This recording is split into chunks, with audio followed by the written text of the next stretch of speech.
Oi, alguém me escuta? Sim, estou ouvindo.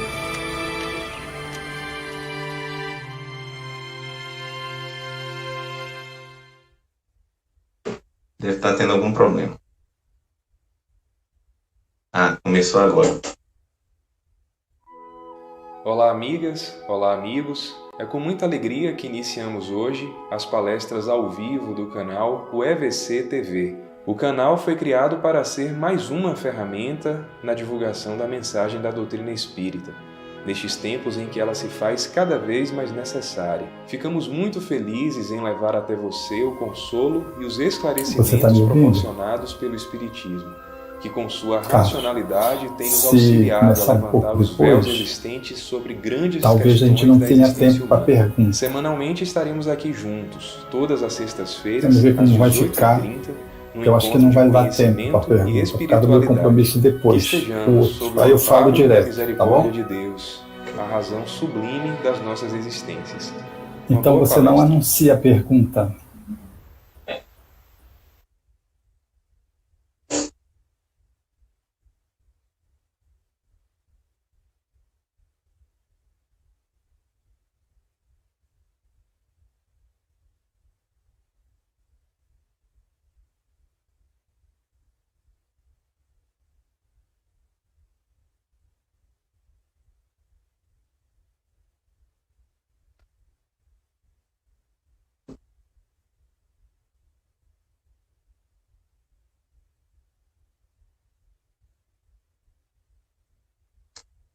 Olá, queridos amigos, queridas amigas, conectados na UEVC TV.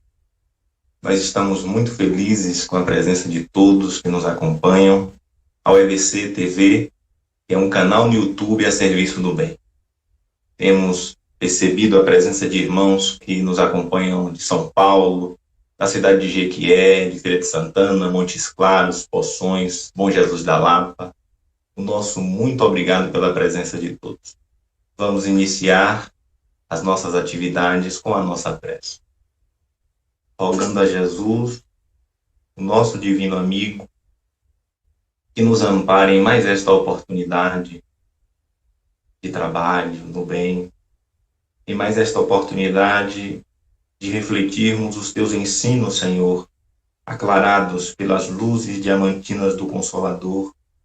Nesta noite, teremos a oportunidade de ouvir o nosso irmão Alberto Almeida, que de Belém do Pará, com muita amorosidade, com muito carinho, se coloca à disposição. Nós rogamos para que, inspirado, possa atender às demandas individuais e coletivas dos encarnados e desencarnados que se encontram conectados a esse trabalho e que, envolvidos em vibrações de paz e de luz, possamos criar condições favoráveis para as reflexões desta noite, Senhor. Que a tua paz, que a tua luz nos envolva hoje e por todo sempre. Que assim seja. Nós queremos convidar nesse momento o nosso irmão Renan, que está lá na cidade de Barreiras, aqui na Bahia, para a nossa vibração musical inicial.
Muito obrigado, Renan, pela vibração musical.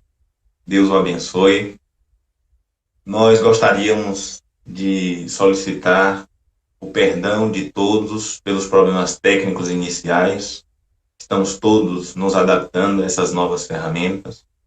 Prometemos maior esmero na próxima oportunidade. Alberto Almeida, lá de Belém do Pará, vai nos dar a oportunidade de termos um pouco mais de açaí no acarajé e matarmos essa saudade, convictos de que em breve estaremos juntos fisicamente novamente. Então, com votos de muita paz, com o tema Transição Planetária e os Novos Tempos, a palavra está com você, Alberto.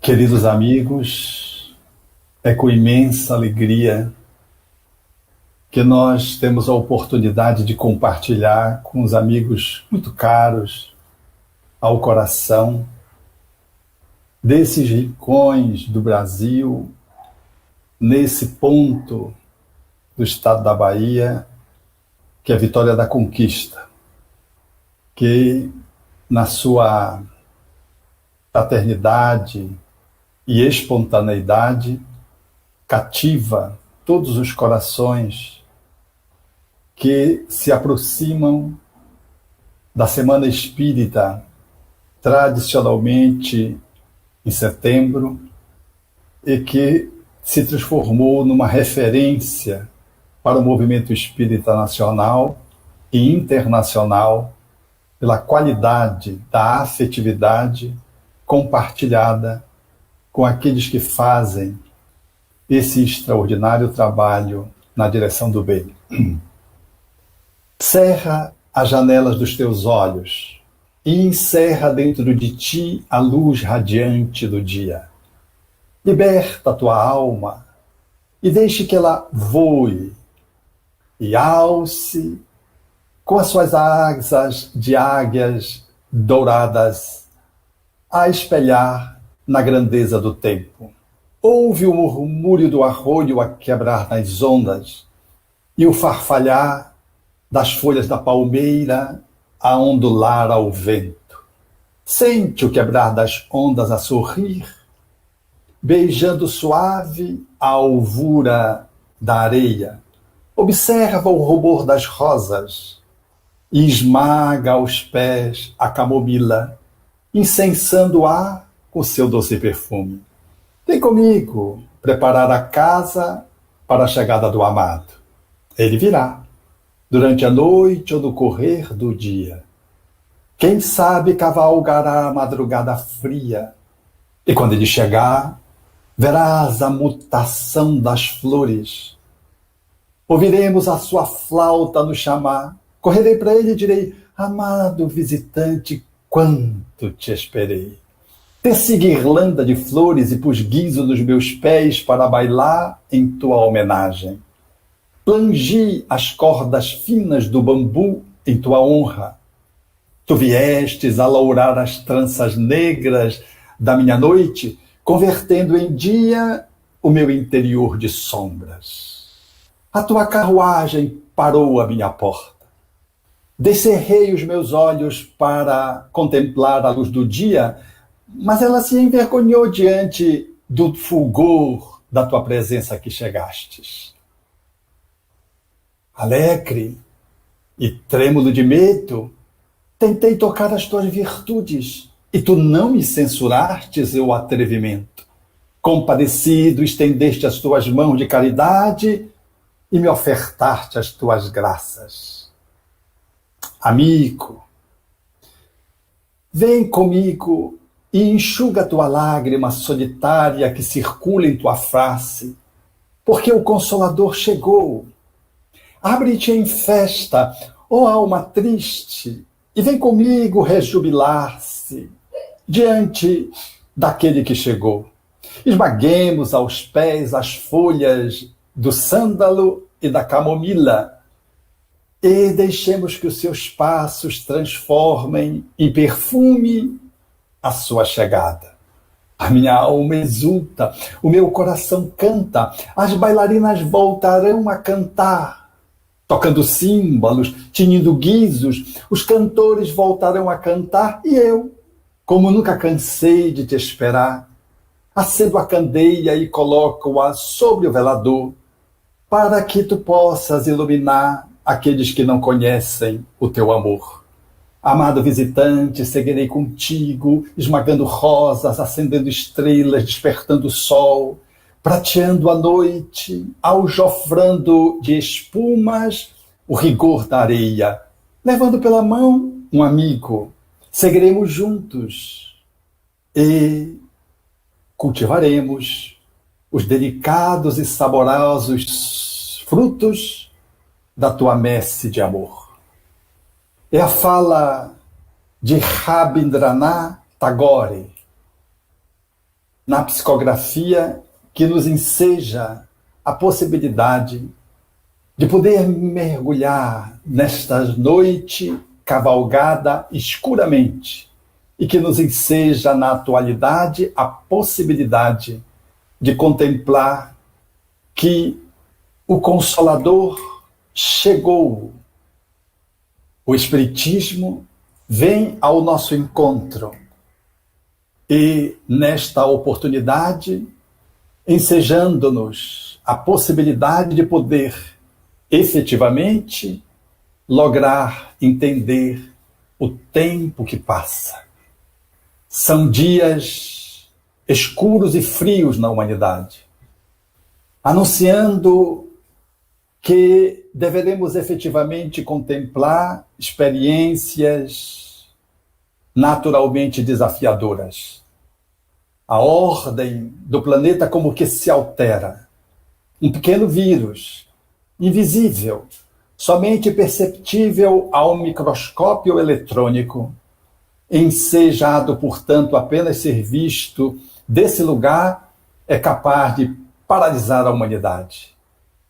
Saindo da China, viaja por todos os continentes, ultrapassa mares, rios, oceanos, e deixa que os homens possam, de um momento para o outro, fazer um grande silêncio.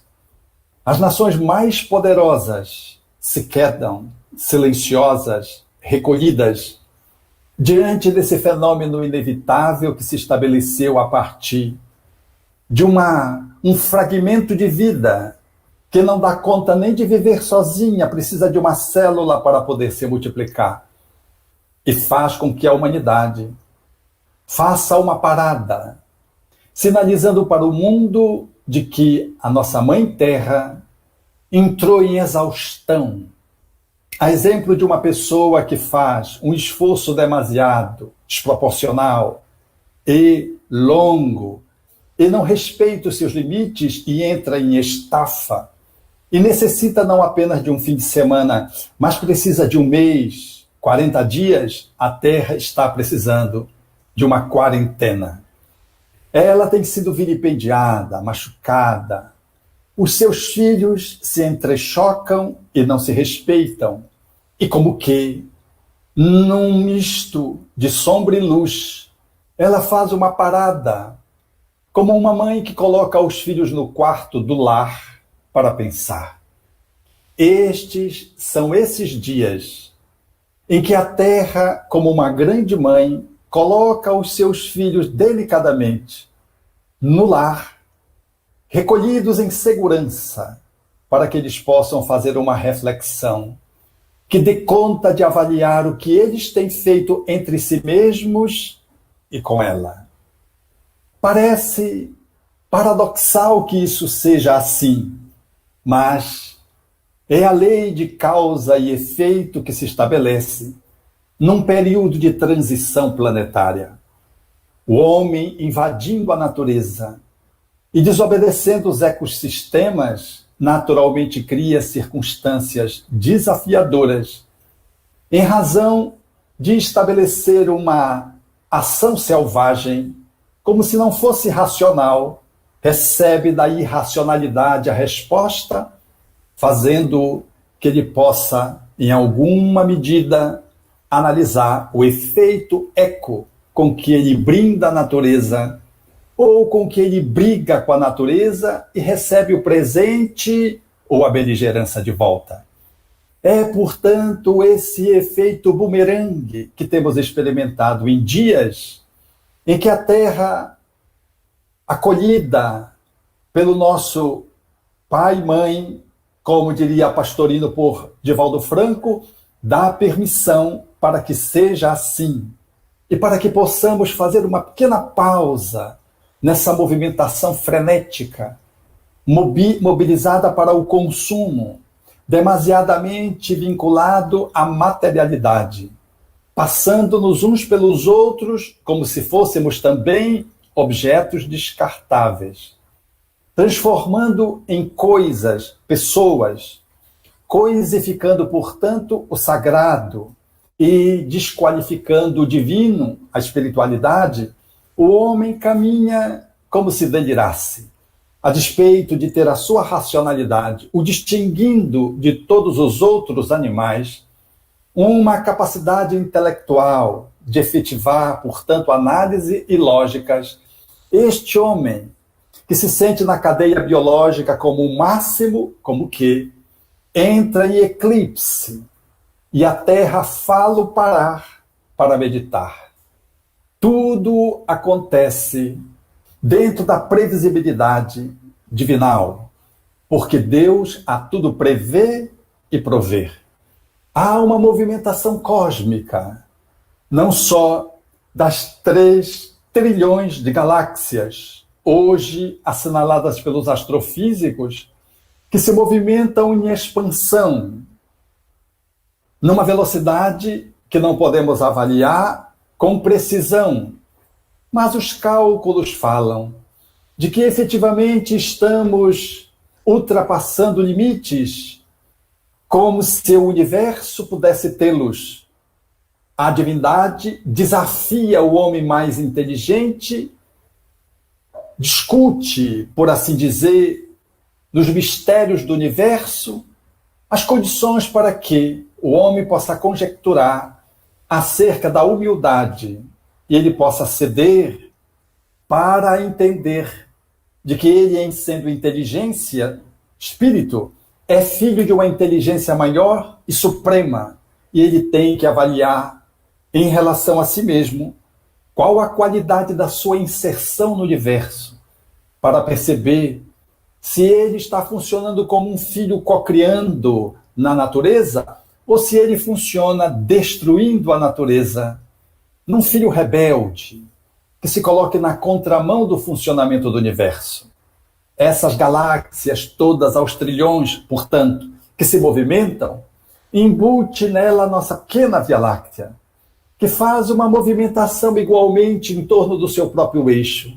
A exemplo do que acontece com o nosso sistema solar e com a Terra em torno do Sol e a Terra em torno de si mesma. Tudo se movimenta harmonicamente na Terra. Esse movimento da galáxia em torno do seu próprio eixo, ela faz um circuito completo a cada 250 milhões de anos. A última vez, na Terra, só tinha os dinossauros. Quando se estabeleceu o dilúvio e houve uma grande transformação na Terra, suscitando uma nova ordem no seu processo de habitabilidade.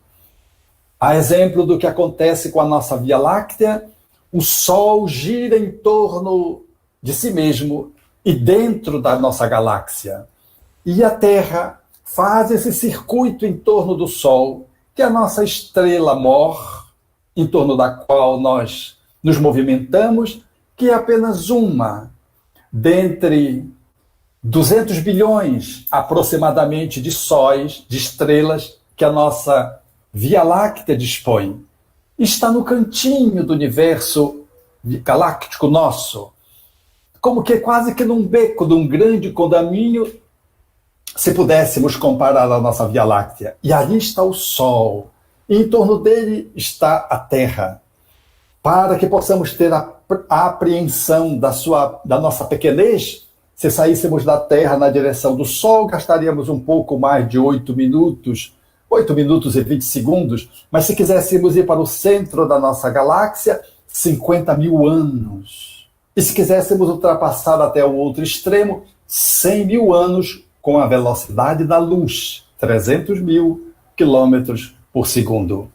Essa Terra que gira em torno do Sol, com a velocidade de 107 mil quilômetros por hora, e em torno de si mesma, gerando um movimento de diurno, noturno, que faz nos entender de que tudo no universo se movimenta em ciclos. E se nós conseguimos aprender o Sol, a Lua, o diurno, o noturno e até as estações dos anos, nós não conseguimos aprender a movimentação da galáxia como inteira, completa. Não conseguimos entender essa movimentação cíclica que o Sol faz dentro da nossa Via Láctea. Há uma escassez de dimensão para o ser humano avaliar essas grandezas, como para uma criança. Ela consegue discernir dia e noite, mas ela não consegue discernir as estações do ano. Não cabe na cabeça dela, mas cabe a um adulto perceber as estações do ano. São os ciclos. E a exemplo dos ciclos materiais, acompanham-no os ciclos de natureza evolutiva dos seres. E este momento que a Terra experimenta, segundo os espíritos assinalaram Allan Kardec, é um tempo de fechamento de ciclo, aonde, na previsão dos espíritos, nós deveríamos fechar uma etapa para se abrir, como numa espiral, por uma outra etapa de grandiosidade no processo evolutivo. E é nesse viés que os espíritos assinalaram Allan Kardec, de que nós estaríamos, portanto, experimentando uma transição. E quando assinalaram o codificador, disseram que essa transição já havia se estabelecendo há mais de 70 anos antes do surgimento do Espiritismo. E que o Espiritismo deveria emergir dentro dessa transição, ensejando-nos, portanto, perceber um sincronismo, uma sinfonia, uma convergência de natureza superior organizada para ensejar a transformação da Terra, que deveria deixar de ser provas e expiações para ser tipificada como um planeta de regeneração. Nessa grande transição, que às vezes nós não nos damos conta, porque queremos que o ano mude e tudo mude. E as grandes mudanças, disseram os espíritos na lei do progresso, Allan Kardec, elas se insurgem durante séculos, até que se irrompa aquilo que é o caos, a desordem, e o edifício antiquado, velho, carunchoso, derrui-se, desmorona-se, para emergir o novo, traduzindo ideias novas, um novo movimento sociomoral que se estabelece na Terra. Foi essa afirmativa que os espíritos fizeram a Allan Kardec em A Lei do Progresso, justo quando estavam tratando dessa questão da movimentação que a Terra experimenta quando, no progresso, ela sofre grandes abalos. Diriam os espíritos ao codificador, de que habitualmente o progresso se dá pela força das coisas, lenta, paulatinamente. No entanto, quando nós resistimos a fazer um progresso, um avanço expressivo, a providência divina promove abalos físicos ou morais para que a humanidade possa, então, como que galvanizada, agitada e fermentada, possa dar um salto de qualidade. Esse período que nós estamos experimentando. Portanto, nós estamos no meio da desordem, de um caos, onde vai surgir o cosmos, de uma desarrumação para uma rearrumação, do velho que vai emergir o novo. E só é possível entender isso quando compreendemos as leis universais. Colocamos-nos no lugar onde estamos, na poderosa terra azul, mas na singela terra, como um ponto ali no universo galáctico da nossa Via Láctea, imperceptível, girando em torno do Sol, que se assemelha, numa comparação, a uma hemácia.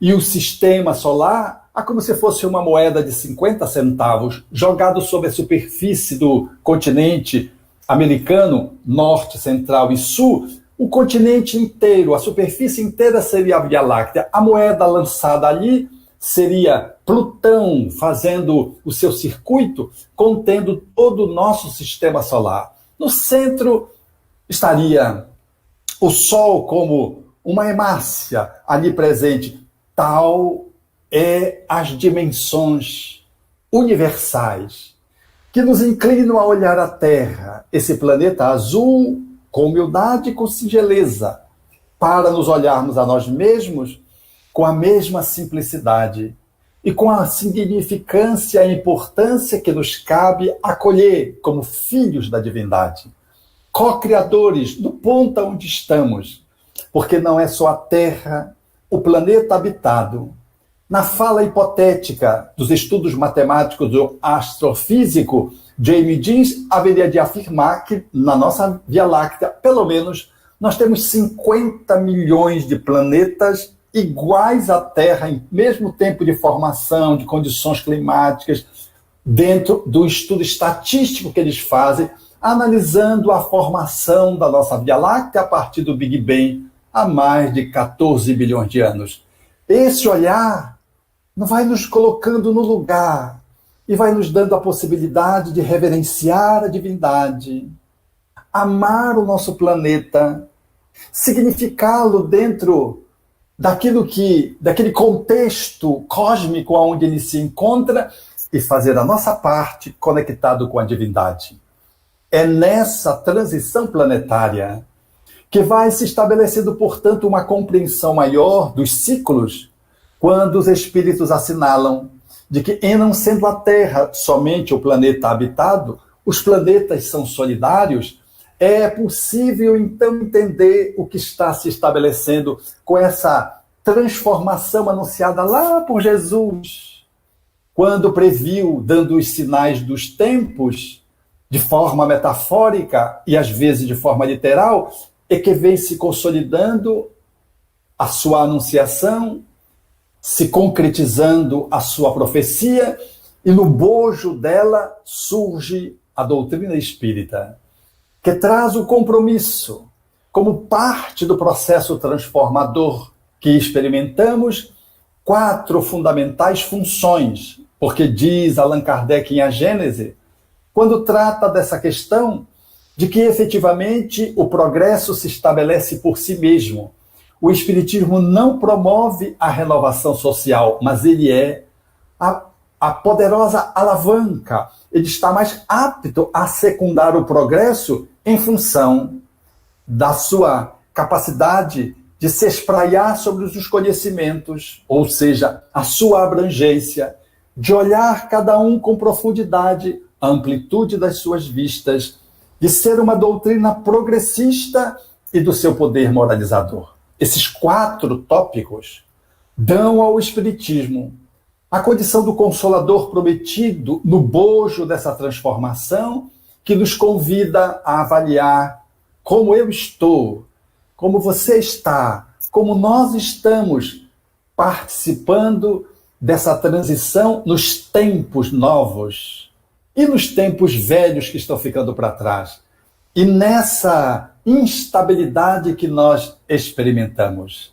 Assim sendo, dizem os Espíritos, o Espiritismo traz as leis da natureza. E a humanidade faz um caminho que é de um olhar religioso, supersticioso, às vezes dramaticamente místico, e às vezes tombando para o fanatismo, é que vai galvanizando as transformações. Espíritos emergentes, na fala de Manuel Filomeno de Miranda, na tríade psicografado por Divaldo Franco, descem para a Terra, para nos auxiliar no progresso. Espíritos, portanto, de uma outra categoria, vêm reencarnar-se para agenciar, motivar, estimular o progresso que deve se dar em todas as áreas do conhecimento, da cultura e nos países que compõem a nossa terra, ao tempo em que almas deliberadamente associadas às paixões degradantes, que se contrapõem a fraternidade mediante o orgulho, o egoísmo, a inveja e o ciúme, e revoltadas contra Deus, almas, segundo os espíritos, apegadas ao sensualismo, à cupidez e à ambição, cedem lugar para que, lançadas, intimadas para um outro orbe de condição menos superior, menos nivelado que a Terra, mais inferior que a Terra, perdem a convivência na Terra para se transformar em missionários, em orbes, em planetas mais inferiores, e têm a Terra como paraíso perdido, a exemplo do que aconteceu com os capelinos quando vieram para a Terra, exilados que foram, estimulando a Terra ao progresso, mas com saudade do paraíso que deixaram lá na constelação do cocheiro. Essa circunstância se dá simultânea. Enquanto uns saem, outros começam a entrar. Nesse processo que vai se estabelecendo ao longo dos séculos. A transição planetária, portanto, não é mágica, não é sobrenatural. E esse caminho sugere que esses espíritos tragam 3 características fundamentais: a precocidade da inteligência e da racionalidade, uma propensão ao bem e uma inclinação para as crenças espiritualistas. É o grande paradigma que já vai mudando na Terra aos poucos, porque nesses dias de desordem, nós observamos as duas coisas. Ora, o edifício antiquado, o homem velho, o tempo que já deverá ficar para trás, resistindo, e a aurora de um movimento novo, de homens novos, de ideias novas que começam a emergir nesses dias. Nesses dias que eu estou falando, são nesses séculos. Não foi sem razão que depois da Primeira Guerra Mundial emergiu a ONU, a Organização das Nações Unidas, a princípio com a sociedade dos países, das nações, com essa terminologia, e depois se transformou na ONU. E com a ONU, outros organismos internacionais, dos médicos, a Unicef, são estruturas que começam a assinalar o alvorecer de uma nova época. Às vezes nós desprestigiamos essas estruturas, porque não nos damos conta que elas estão sendo gestadas ainda. É o emergir de um mundo novo. O absolutismo vai começando a ceder à liberdade. As manifestações contra os racismos, os preconceitos, os antagonismos religiosos começam também a receber um trato, porque enquanto há uma reação do mundo velho, querendo impor o absolutismo, a segregação das pessoas, a prevalência de raças sobre outras ou de religiões sobre outras, emerge igualmente um contramovimento que toma volume. Qual observamos nesses dias nos Estados Unidos?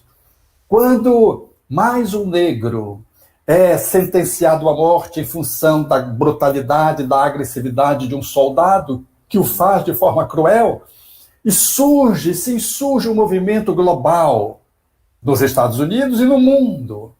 Não é a vida daquele homem, é o significado dela que representa todas as outras para trás e uma sinalização para o presente. Já não dá mais para excluir negros, diferenças sociais. Já não dá mais para tratar os miseráveis, os homelesses, aqueles que estão à margem sob as marquises, como se fossem objetos. Já não mais pode-se perceber de que alguém tenha o endereço de Deus com exclusividade e tenha a sua religião como a religião salvacionista. Somente a sua em detrimento das outras, e os outros parece que estão linkados ao mal, são adversários, a um passo de ser inimigos e a um passo de ser exterminados. Surge o homem-bomba, mas surge os homens budas. Surge os processos das crucificações dos miseráveis, mas surge a cristificação daqueles que se lançam à caridade. É esse movimento que a gente percebe na Terra. E lá está Allan Kardec, da lei do progresso, indagando na questão 799, como pode o Espiritismo contribuir para o progresso?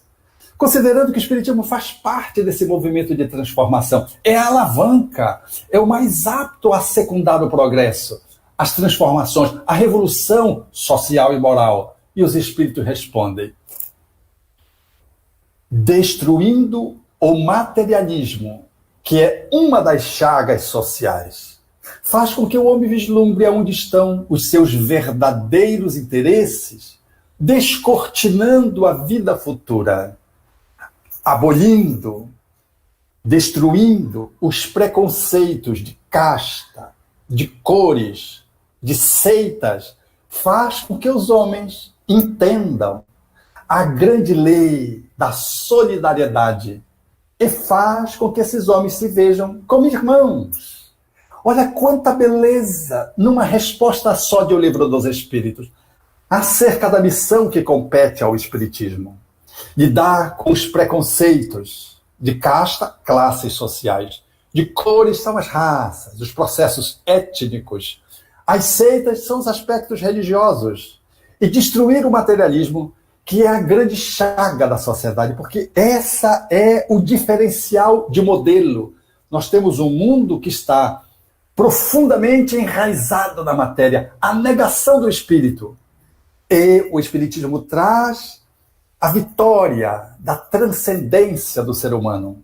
Não foi sem razão que a primeira obra que vai desdobrar Allan Kardec no que tange ao mundo espiritual foi Nosso Lar, na psicografia de Francisco Cândido Xavier. E na introdução, o Espírito Emmanuel deveria assinalar de que o mundo precisa de espiritismo e de espiritualismo, mas precisa muito mais de espiritualidade. Significando de que nós precisamos abrir esse espaço da concepção de que somos espíritos primeiro, se contrapondo a essa visão de que somos matéria pura e simplesmente, numa visão materialista que se associa ao ateísmo, o materialismo e ao ateísmo. Essa é a grande ruptura que faz com que nós possamos romper não só essa concepção de que somos só corpo, mas essa espiritualidade fria, que nos imobiliza, que nos impede de ser fraterno, de ser solidário, porque a gente vive uma espiritualidade ou um religiosismo, que é religiosismo, não é religião, não é religação com o divino. Nós temos uma crença que, às vezes, enquanto religiões colocadas na Terra, funciona apenas como um culto externo, como um dever social, não como um estilo de vida. A proposta que o Espiritismo traz é ousada, porque até culto nós não temos. Não temos celebrações de rituais, não temos hierarquia, não temos nada com que faça nos distrair da realidade de que somos espíritos, habitando um corpo, e não somos um corpo fazendo um culto religioso até para aliviar da consciência. Somos espíritos que estamos investindo um corpo. Por isso, os espíritos assinalaram Allan Kardec, e o codificador escreve em A Gênese, no seu capítulo 18, assinalando a importância que o Espiritismo detém como parte desse processo de progresso que vai assinalar a presença de Deus, a imortalidade da alma, a pluralidade dos mundos habitados, a evolução individual e coletiva indefinida, coloca Allan Kardec em A Gênese, significando a reencarnação. É esse bojo de estrutura que vai selar o avanço das religiões, das filosofias, das seitas, e nós vamos para uma unidade de crenças que vai se transformando cada vez mais racional e menos supersticiosa, mais interna do que interna, e nós vamos destruindo essa visão de que somos corpo que pensamos em Deus, somos espíritos que habitamos um corpo conectados com Deus. Esse novo olhar nos ensejará a fraternidade. Pedra angular, diz o codificador, que construirá, que selará esse mundo novo que está surgindo, que é de regeneração. A solidariedade, portanto, ela entra como um componente fundamental, originário dessa compreensão de que somos irmãos, e o exercício do amor, através da caridade, ele sela a magnitude desse sentimento fundamental que move a vida e que o Espiritismo assinalou com grandiosidade: ele nos libertará. Não libertará nós espíritas, libertará quem o usar como preceito de prática, como tutoria das suas ações. Qualquer religião, qualquer religioso, qualquer pessoa que use a caridade está convidado a se libertar. Essa foi a grandiosidade de Allan Kardec, porque não criou uma crença para excluir as outras, para negar as ciências, as filosofias. Ele criou uma abordagem libertadora centrada nas leis da natureza, em que ele teve a oportunidade de estruturar como co-criador, porque essas verdades foram declinadas, foram jorradas, foram reveladas pelos espíritos, e ele, como co-participante, estruturou, são leis da natureza. O Espiritismo, portanto, convida como parte das leis da natureza, o Espiritismo, sendo essa síntese admirável, ele nos ajuda a entender essa transformação e a fazer escolhas e a sermos agentes de transformação da amorosidade, da caridade, da solidariedade, da fraternidade. Esse é o nosso papel agora, fazendo a transformação interna, elaborando um mundo de regeneração, primeiro aqui, dentro de mim mesmo. Por consequência, ele se espraia aonde eu estiver, com quem eu estiver, com as pessoas e com a Mãe Terra. A minha relação com o próximo decorre da relação comigo, com a divindade, com a natureza, com os objetos e as coisas. Ela vai refletir essa relação de auto-amor do espírito que habita um corpo e que não é dono do corpo, é inquilino. Então, as coisas têm importância, mas têm importância como meios para alcançar o nosso desenvolvimento intelecto-moral. Hoje nós somos, no mundo velho, aprisionados pela matéria, somos dominados pelo patrimônio, que nos enseja a buscar o sucesso, o poder para dominar, para poder assambarcar valores, e nos perdemos, porque nos esquecemos de que somos espíritos. Não temos essa compreensão. Mesmo aqueles que são religiosos vivem como se fossem morrer. E surge então a pandemia e faz-nos experimentar reflexões de que o corpo é tão frágil. Um minúsculo e insignificante vírus é capaz de, multiplicando-se no corpo, detonar uma reação. E ele sai de cena, porque não é ele quem mata. A reação do corpo, feroz, desequilibrada, multiplicando os processos imunológicos, como se recebesse um alarme para reagir, reage tão desproporcionalmente que gera um quadro inflamatório. Se sedimenta habitualmente na região mais vulnerável à vida nessa pandemia, que são os pulmões. Surge um congestionamento dos pulmões, um processo de coagulação e morte para inúmeras pessoas. Como diria Chico Xavier, o sangue tem que circular, os bens da vida têm que circular. Nós não podemos acumular, porque quando a gente acumula, congela, coagula, dá os processos, portanto, que não permitem a fluidez da vida. Se nós, entretanto, não conseguimos lidar com os bens de uma forma responsável, adequada, se somos dissipadores, é o sangue que circula e promove o processo das hemorragias. Nem hemorragia, nem coagulação, fluência. Assim é a vida. A pandemia, nesses dias, mostra a nossa vulnerabilidade, de que não tem um inimigo externo, porque quem nos mata é a nossa própria reação imunológica e o próprio processo de coagulação intravascular que se estabelece, selando, por assim dizer, o processo respiratório, e a despeito dos ventiladores, às vezes, nós não conseguimos ultrapassar. É, portanto, uma sinalização de que nem o vírus é capaz em si mesmo de nos destruir. Somos nós mesmos que estamos num processo de autofagia. Somos nós mesmos que estamos desequilibrados. Nós, que eu estou dizendo, a Terra vive essa reflexão para nos mostrar que temos que fluir os bens materiais, de que temos que ter uma relação conosco modulada nas leis da natureza do equilíbrio, nem mais nem menos. Temos que circular, fazendo a movimentação dos bens, porque quando nós seguramos, falta para alguém e apodrece nas nossas mãos. Mas quando dissipamos sem racionalidade, sem caridade, nós estabelecemos o desperdício, surge a hemorragia. Esses dias não são dias de morte, são dias de vida. É impossível, agora recolhidos para uma grande reflexão no lar, que nós não aprendamos a refletir de que nós precisamos mudar a ordem de comportamento existencial, de que temos que sair do lar, agora vivendo nesse novo tempo, o planeta de regeneração em família. Não esperar do mundo, porque a gente fica esperando do mundo. A gente fica esperando uma transformação externa para nos alcançar e nos levar. Somos nós os agenciadores dessa transformação. Ao lado de espíritos nobres e de outros planetas que renascem, de outros tutores que tutelam a Terra, e de espíritos inclinados ao bem que desencarnam, reavaliam e voltam a reencarnar porque têm propensão para o bem, têm as suas encrencas como nós temos, somos todos nós que vamos fazer essa transformação.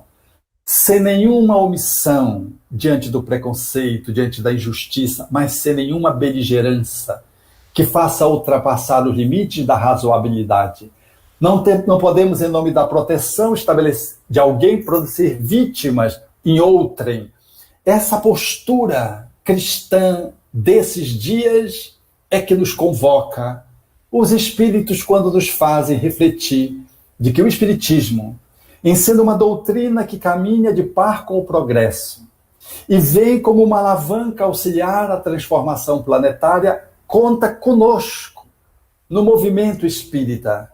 Como espíritas, o testemunho, a fidelidade, o exercício do bem, como postei ainda hoje nas redes sociais do Instagram, a mulher que recebeu do irmão dos Estados Unidos um livro que dizia: seja feliz rápido.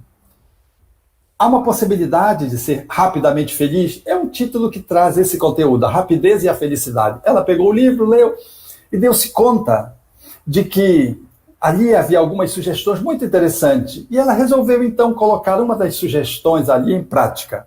Estava, quando passando por um pedágio, desceu e pagou o pedágio da pessoa que estava atrás. Desceu e foi comunicá-la, dizendo: olha, eu paguei o seu pedágio. Tenha uma boa viagem. Gentileza gera gentileza. E seguiu. O homem ficou perplexo e quando chegou mais adiante, ele deu um jogo de luz, ela parou, ele pediu o telefone, ela deu o telefone, ele fez com a cabeça que tinha memorizado e seguiram. Depois de alguns dias, ele telefonou para ela e disse que ele fez o que ela fez com ele.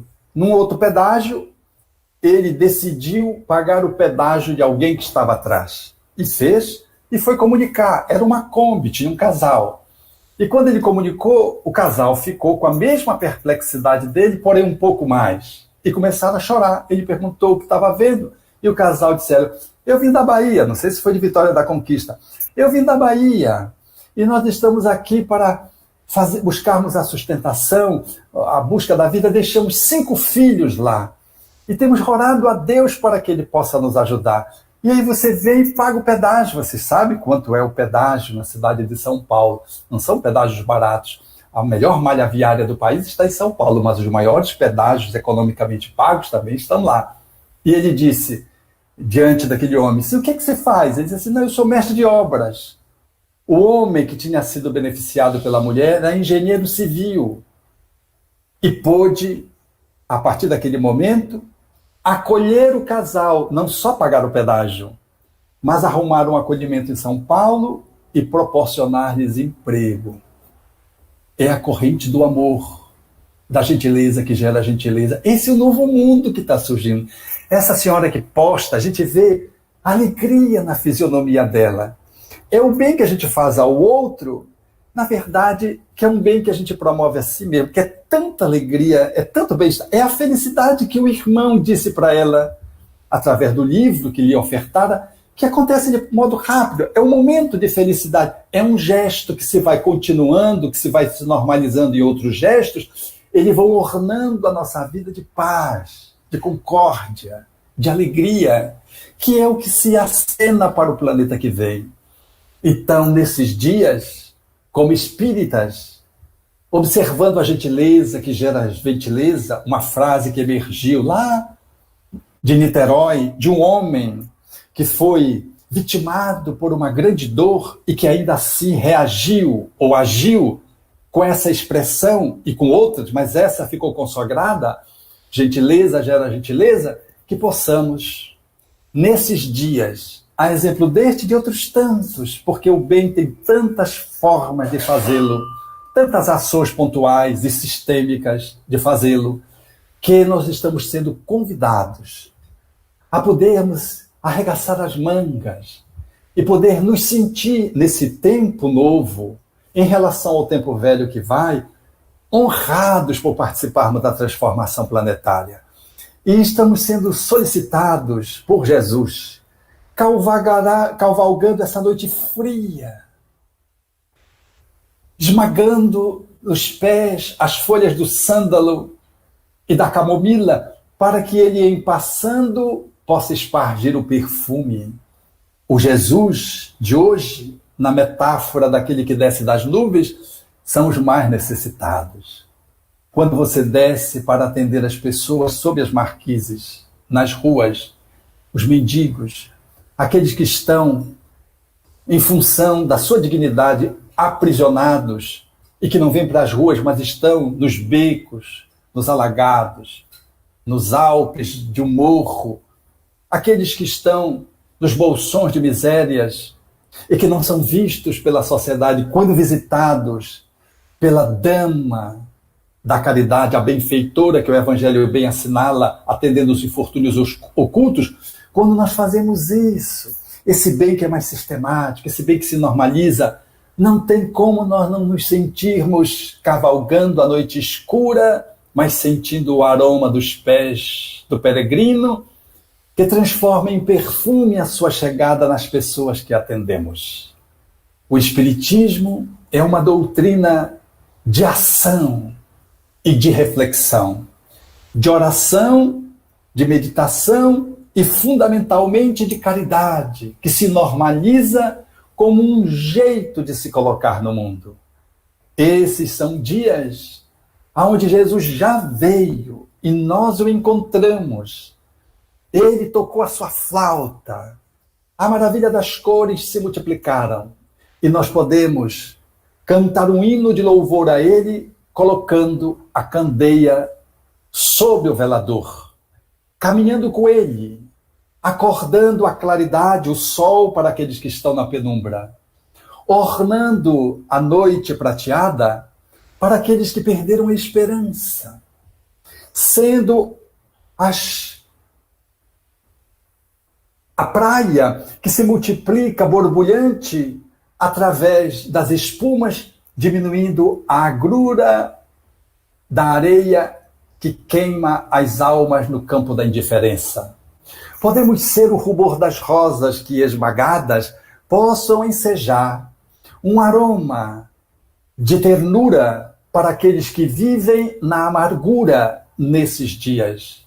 Podemos ser um amigo que dá a mão ao outro amigo e caminha com ele, conduzindo para uma boa direção, sem substituir os passos dele, mas dando a mão na solidariedade. Nós somos chamados hoje a vivermos esta grande fraternidade, nessa perspectiva que o Espiritismo nos enseja a compreender, porque hoje eu estou aqui numa cor, amanhã eu estou noutra cor, hoje eu estou com os olhos amendoados, amanhã eu estou com eles apertadinhos, ali na Ásia renascido. Hoje eu renasço numa cultura, amanhã noutra. Hoje eu renasço homem, amanhã mulher. Enfim, todos somos filhos de Deus, cosmicamente envergando um corpo para aprender humildade e amor, que serão as plataformas da transformação dessa nova era que enseja se aproximar para o exercício de um poder com pureza e não com dominação despótica. Portanto, a notável poesia de Rabindranath Tagore nos convida para que façamos essa movimentação de transformação interior, enxugando a nossa lágrima e celebrando jubilosamente o amigo que encontramos na doutrina espírita e avançando para transformar as nossas almas, testemunhando o sacrifício da renúncia, a exemplo do que fizeram os cristãos primitivos que desciam ao circo cantando.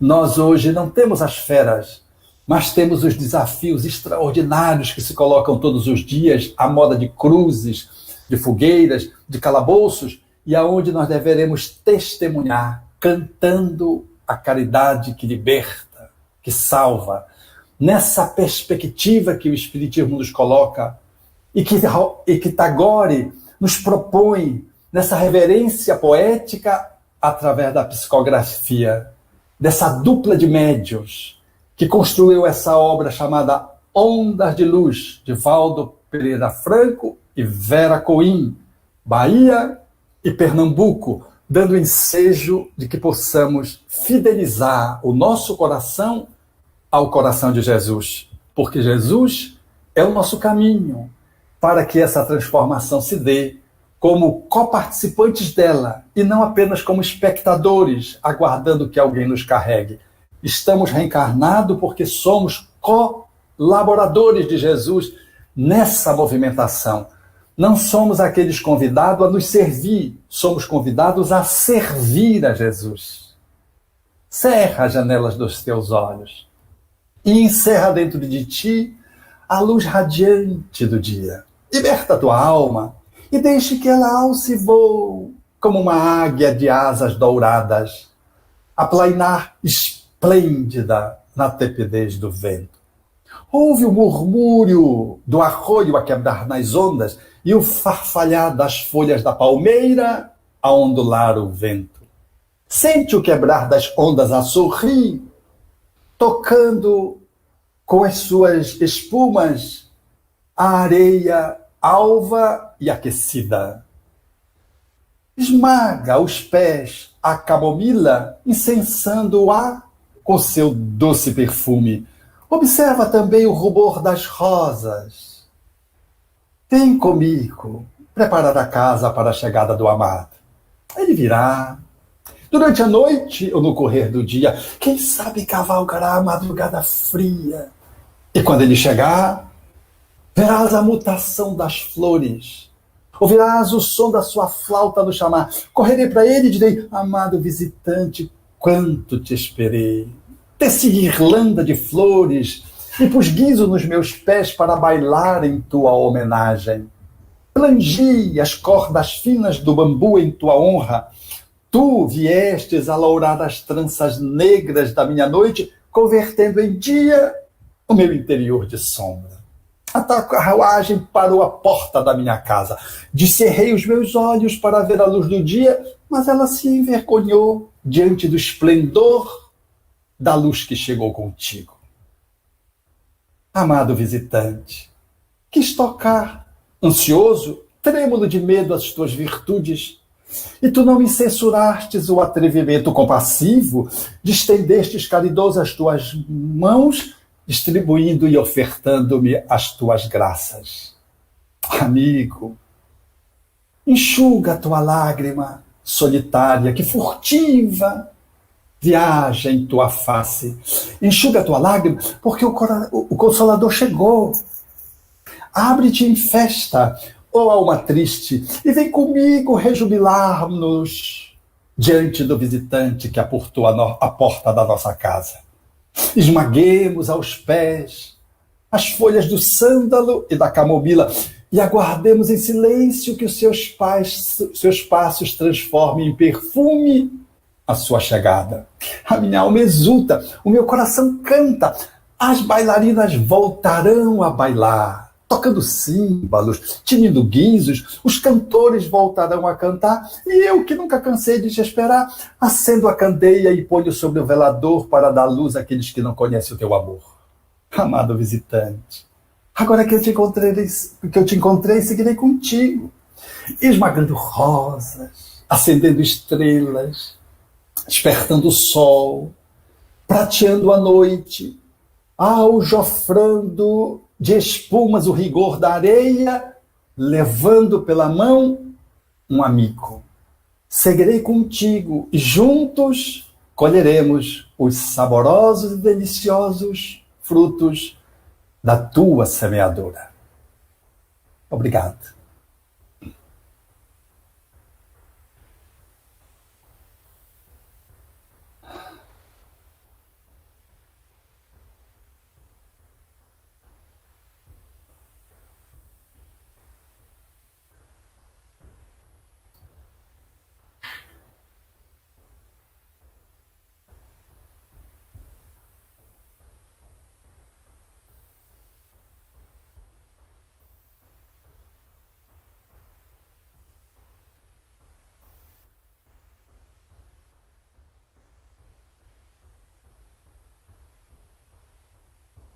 Muito obrigado, Dr. Alberto Almeida, pelas reflexões, pelas palavras inspiradas, pela sua sensibilidade. Sabemos do seu compromisso agora com a Federação Espírita Brasileira, e Deus lhe renove as forças para que você continue com esse trabalho iluminando consciências. Forte abraço e até a próxima oportunidade. Nós gostaríamos de agradecer a todos que nos acompanharam nessa live, nesta inauguração mais do que exitosa. Mais de 300 pessoas se fizeram presente, e nós vamos aqui registrar algumas cidades que nos acompanharam: São Paulo, Jequié, Vitória da Conquista, Poções, Montes Claros, Minas Gerais, Bom Jesus da Lapa, Feira de Santana, Belém do Pará, Recife, Ceabra, Itiúçu, Livramento, Guanambi, Piauí, Santo, Montreal, no Canadá, também esteve conosco, Salvador, Piripá, Planalto, Jacaraci, Carinhanha, Ilhéus, Una, Condeúba, Itabuna, Barra do Choça, Porto Seguro, Mucugê, Macarani e Volta Redonda, do Rio de Janeiro. Se faltou citar alguém, nós pedimos desculpas. Deixe aí nos comentários para que a gente possa realizar a estatística. Nós gostaríamos de lembrar que o Centro Espírita Caminheiros da Esperança está realizando o 24º encontro de maneira virtual. Então, convidamos para que todos acessem o canal do Caminheiros da Esperança no YouTube e possam prestigiar logo mais às 20 horas a palestra com o Frederico Menezes, lá do estado de Pernambuco, que estará trazendo uma mensagem para todos nós. Nós gostaríamos de agradecer e assim encerramos esta inauguração da UEVC TV, um canal no YouTube a serviço do bem. Forte abraço e até a próxima oportunidade.